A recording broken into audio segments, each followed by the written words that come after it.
Inflation is here and it's increasing prices everywhere in the economy. One of these areas is in the housing market. Specifically, real estate prices are going up a lot across America. And not just the prices of the real estate itself, but the materials used to build those homes and remodel those homes is going up as well. Now, today on the show, we're going to be talking about a company involved directly with those home building materials. All right. Welcome to Stock Stories.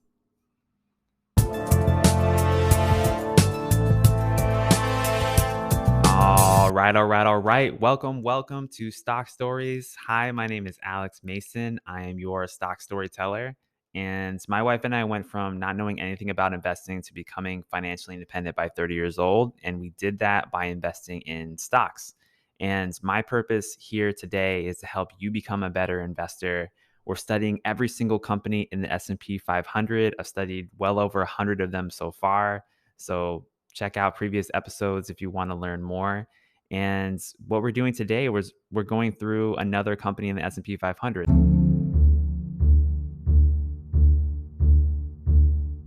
Our story today starts in the hills of North Carolina in the early 20th century.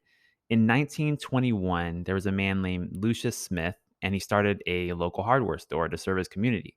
Now, this business later grew, and he died in 1943. It went to his son, James, and his son in law, Carl Buchan, who were partners.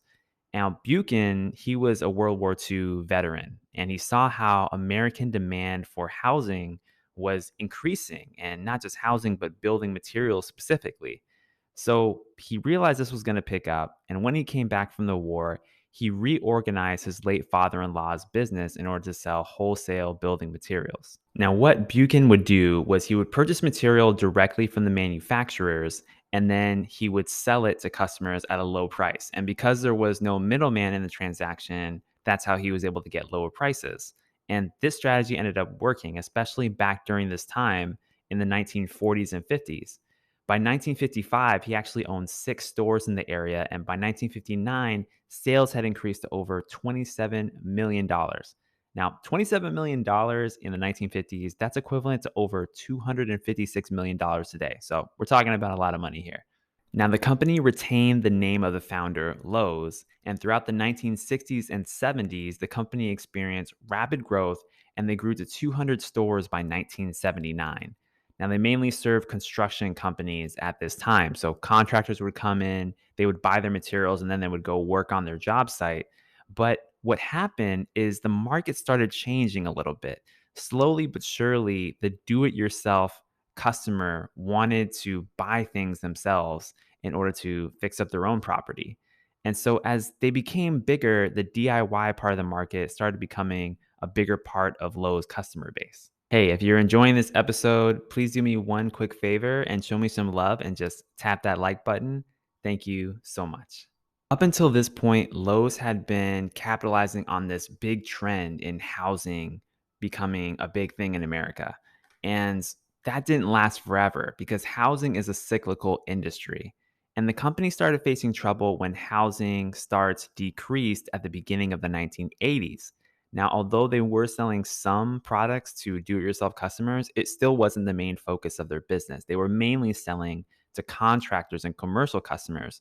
So their profits ended up decreasing by 24% in a single year. Now, management had to figure out what to do. They needed to find some way to insulate themselves from the ebbs and flows of the market. How were they going to do it? Now, they decided they needed to target this everyday consumer, really focus on who these people are and sell directly to them. Now, because of their studies, they found that some other smaller stores that did this had strong sales, even though there was a housing recession at the time. So they said, okay, this makes sense. Let's do it. People are going to fix up their homes by themselves to save money, whether or not new homes are being built. The old ones have to be maintained anyway, right?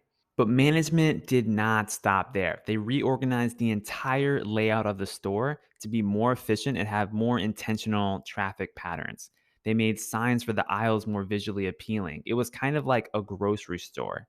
And they put the most desirable items in the back of the store so that you had to walk through the entire store and see all of the other items before getting what you really wanted.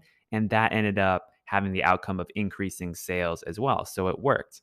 With these innovations, Lowe succeeded in turning things around in their financials. And by 1983, they had $1.4 billion dollars in sales.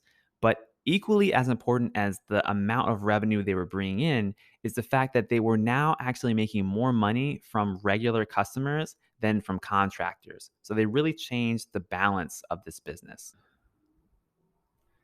Now, their competitor, Home Depot, was also growing rapidly around this time, and they were surpassing Lowe's in terms of the number of stores that they had and their market share. They had bigger stores, they were growing more aggressively, but Lowe's didn't back down. Lowe's continued to invest in their network. And what they did is in the 1990s, the company did expand a little bit, but they mainly focused on using their capital to remodel their older stores and make them bigger. And that ended up having the effect of really boosting their sales. So both companies succeeded, even though they were competing against each other.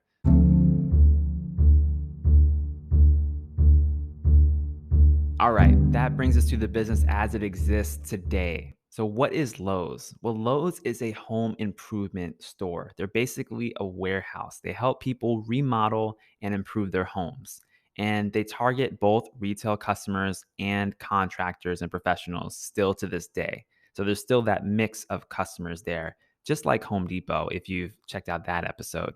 And the company has about 2,000 stores. They make almost all of their sales in the United States, so very much a US centric business.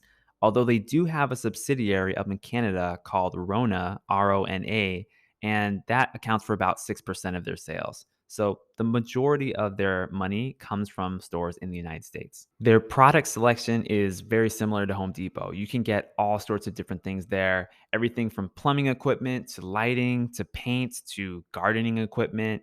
Anything that you need for your home or your property, you can find there. Now, between their full time employees and their part time employees, they employ over 340,000 people, which is a lot of people. But if you compare it to Home Depot has about half of a million employees. So Lowe's is somewhere in the range of smaller than Home Depot, but bigger than other competitors like Menards.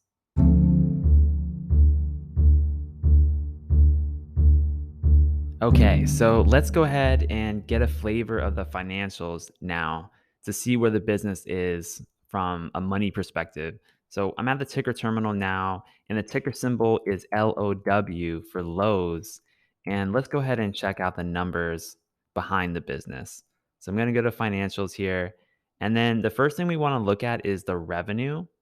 So total revenues have gone up pretty fairly substantially. They went from 68 billion in 2017 to 2021 they were at 96 billion. So we've had a decent amount of growth here. And if we look a little bit further down the income statement, I'm just going to go straight to the profit number. The profits have also been going up pretty nicely. 2017, they had a little less than $3.5 billion in net income and almost $8.5 billion in 2021. So what's driving this though? Like it's one thing to look at the numbers and see a graph go up or a graph go down or a graph go sideways. But the question we need to ask as investors is why is this happening? Why is this happening? And in this case, the answer is pretty clear. It's a secular trend because of the pandemic, because of COVID. People have been staying in their homes, they've been fixing things up. And then there's also this shortage of housing supply in the residential market. And home builders, cannot literally build any faster than they are now. They're trying to build so quickly because the demand for housing is just really huge right now.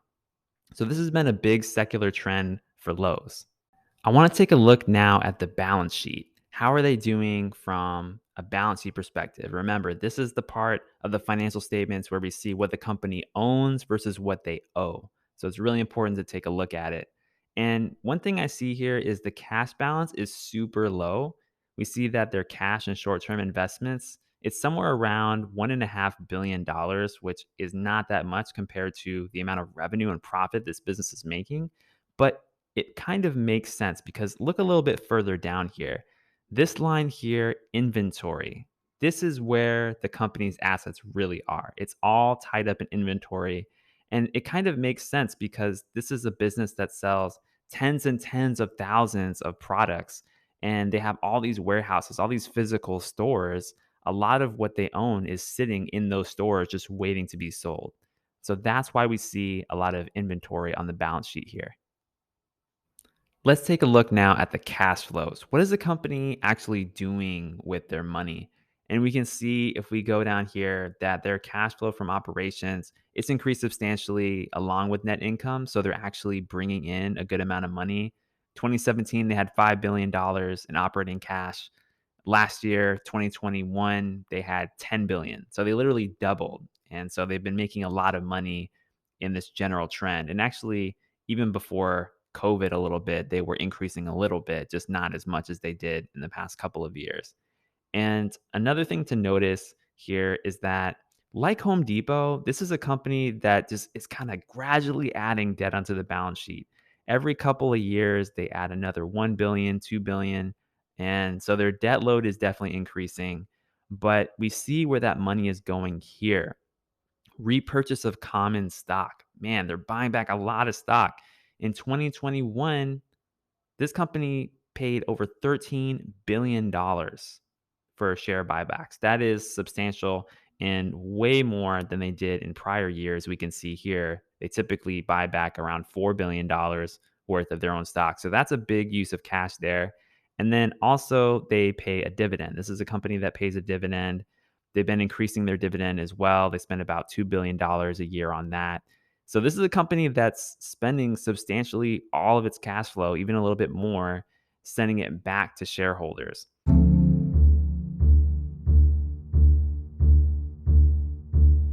Okay, so how should we think about this company? Now that we've seen a little bit of their financials, we understand where the business came from, what they're doing today.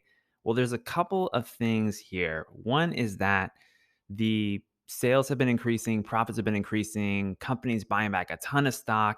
This is all great. But one thing that worries me, and this was a similar worry I had when studying Home Depot, is the debt levels are just kind of creeping up. And with interest rates going up right now, that could be a problem as the financing costs for this business increase.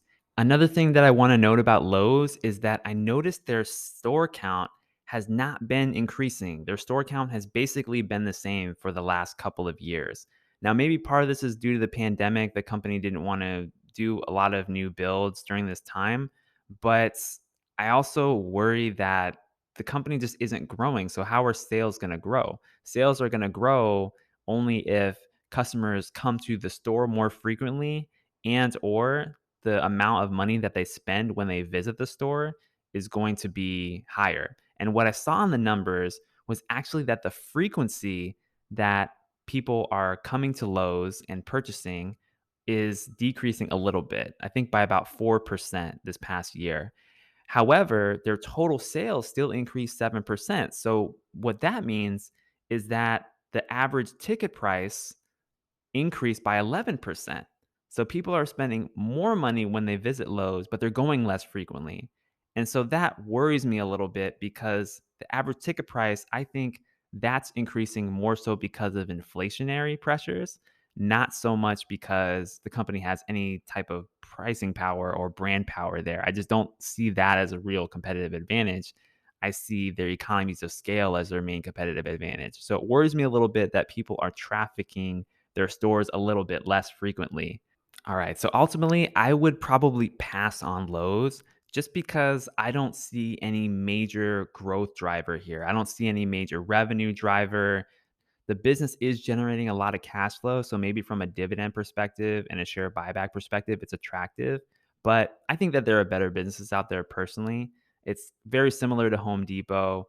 I don't see a huge differentiating factor here, but nonetheless, it could be a good stock to own depending on your circumstances.